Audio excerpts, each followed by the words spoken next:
Nagsusumigaw na nga ang mga signage sa kalsada pero hindi pa rin ito sinusunod ng ilang mga motorista. Gaya na lang ng ilang pedicab driver na tuloy pa rin sa iligal na pagparada. May report si Mark Salazar. Ang sakit naman talaga sa matang sa ilalim pa mismo ng pagkalaki-laking signage na nagbabawal ng parking. Doon pa talaga nagterminal ang mga pedicab na ito. Ito ang bago at pinalapad na GMA Network Drive palabas ng EDSA. Mawa ka naman po sa Hindi ako para nagpapababa. pinapatanggal ko lang po yung Naikarga payo. na yan. Naikarga na yan. Hindi natin pwedeng ipababa yan.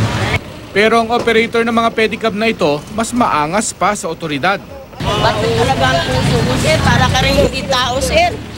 Minsan lang nagkamali yung tao, sir. Huwag Sir, mong ipilit yung gusto mo. pipilitin ko talaga sarili ko, sir. Oh. Kasi nakiusap akong maayos. Nandito na ako, sir, eh. Malayo doon eh. Tao ka rin, sir, nga may damdamin. Naganap buhay ka. Sinong nagpasasahod sa iyo? Nasyete kami po. Sinisigawan, ha? Hindi kita sinisigawan. Ganun ang pusis ko. Kahit tanungin mo sila. Nang hindi makuha sa taas ng boses, sinubukan naman ng operator makalusot ng pabulong.